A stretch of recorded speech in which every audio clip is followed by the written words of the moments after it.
So, how do we control the T cells? And this really became the endeavour in the years after Sir Peter Medawar first did his pioneering work during the Second World War. And over the intervening years, many things were tried. People tried radiation, and indeed radiation is incredibly effective at switching off your immune system. And in fact, we still use total body irradiation as a way of priming people prior to some procedures, including bone marrow transplants, but I'm not going to talk about. But of course, there's downsides. It is so effective that it means you're extremely prone to other infections, and people invariably die of infections. People tried mustard gas. Again, a toxic chemical used during world wars. Again, very good at switching down the immune system, but again, toxic side effects, which means it's not usable. And then there are a number of other drugs that some of you may or may not have heard of, such as azathioprine and prednisolone, which is a steroid tablet, but have been around for 50 or 60 years. Now, these drugs were relatively effective, but not completely effective. But what was more is they have a number of side effects, and as I'm sure many of you are aware, steroids have bad press, and there are certain many side effects associated with steroids that are unwanted. What turned everything around was the introduction of a drug called cyclosporine in the early 1980s. And cyclosporine was found somewhat by chance. It's derived from a fungus here, and this is its actual structure. And cyclosporine really is very effective and remains a cornerstone of the drugs that we continue to use today in solid organ transplantation. I'll just do some PR for a friend of mine. I particularly like this image here. Alan Brown, some of you may know. Alan Brown is one of Australia's leading jazz drummers. He resides in Melbourne, and he developed advanced lung disease, possibly from kind of working and playing in smoky jazz clubs in the 1960s and 70s. And Alan ended up having a lung transplant about 15 years ago, and he's been taking cyclosporine ever since then. And he's so grateful for its life-saving gifts that he actually put it on the cover of one of his albums about 5-6 years ago. But the reason that cyclosporine is very good is that it knocks out the conductor, it knocks out the gatekeeper. And if you can switch off the T cells, all those downstream effects you don't have to worry about. And that really, if you like, brings us up to the modern era of transplantation. All those early pioneering experiments were not successful, and transplantation essentially closed down during the 60s, 70s, and early 80s. And only since the introduction of cyclosporine and some cousins of it has transplantation become a viable treatment option for people with end-stage organ disease. And these are just some numbers taken from registries showing the kind of activity that we see in Australia, and you can see that there are more kidney transplants done than anything else. But in total, over 1,000 individuals are receiving organ transplants in any given year. So what about the future? How are we going to get better at what we do? And I think that I've showed how successful a transplant can be if you have an identical twin as your donor. And people have cottoned on that, and they've tried to get immune profiles of our donors and our recipients and trying to better match people so you get less of these rejection responses. And this is very much done in the field of kidney transplantation, but less so in the realms of heart, lung, and liver transplantation.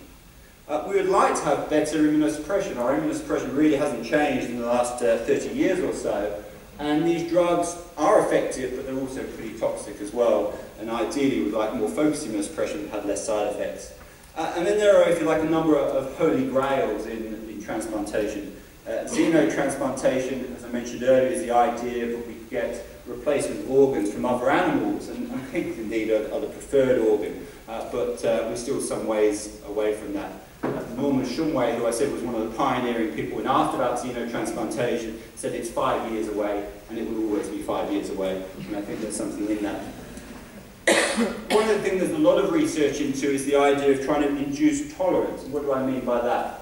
Is that you dab a transplant, and for some reason we try and kid or fool our immune system to accepting it and not provoking these immense rejection responses. And many of you would have heard of stem cell transplants, which is in fact starting to come into the clinical arena, and indeed in the setting of heart disease. There are a number of international trials looking at stem cells as a way of treating end-stage heart disease.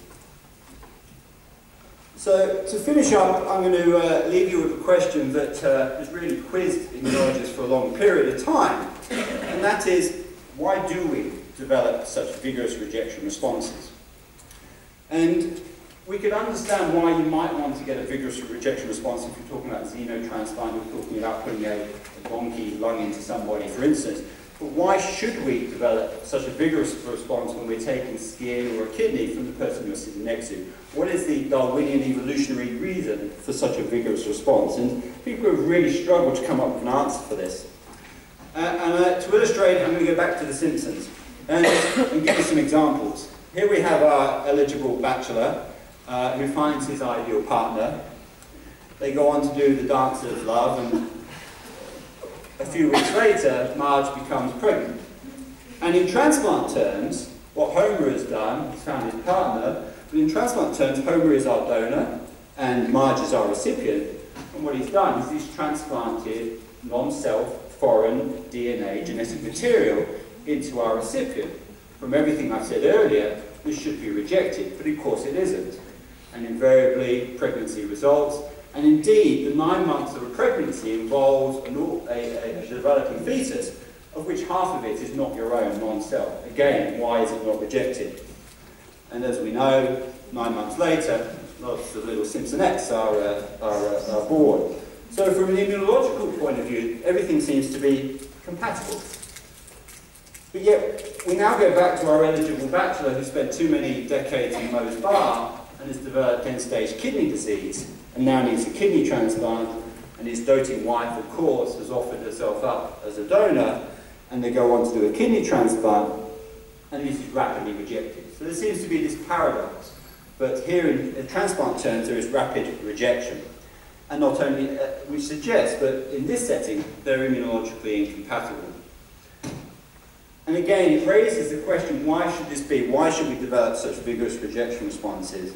And the answer seems to be in this organism here, which is an anemone that sits in the intertidal region on rocks between high and low tide. What it actually is a colony of a whole load of discrete, what are called zooids. Each one of these is an entity, but they've evolved over millions of years to exist as a colony. There's a survival benefit. They share feeding tubes, they share nutrients, and they have this protective shell around them, and have evolved because they survive, are less likely to get washed away if they evolve like this. The problem is that if one of these zooids, one of these individual colonies, developed a viral infection, that virus will do what viruses do, they replicate, they cause mutations in the DNA of the host, and that results in death. And then it moves on to the next one, and would rapidly pass through the whole colony very quickly, and destroy the whole colony. So clearly that's a downside of existing as a colony. And the question is, clearly this is unwanted, and what happened is that this organism evolved to find a way of identifying an infected cell and closing it off, if you like, shedding it off, so the rest of the colony existed. And it did that by developing a system of noticing that something is no longer as it should be, something is now foreign, and it did it by recognizing this mutation of host DNA.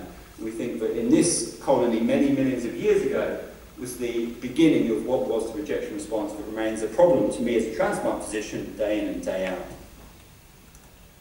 So I'm going to finish by just going back to the title, which was From the Darkest Hour to the Gift of Life. We've talked about, so far, I've talked about the pioneering work that was done during World War II that has led to us to be able to offer transplantation on a day-to-day basis. But of course, this narrative also runs through on a daily basis when we consider any transplant that we're performing. And we recognise that any transplant begins with a death, and the death of an individual that's unexpected, and clearly the darkest hour for that family, which ends up with a generous gift of organ donation and the gift of life. And for that, I'll end with the Donate Life website. I encourage you to look at it if any of you are considering becoming an organ donor. Thank you very much.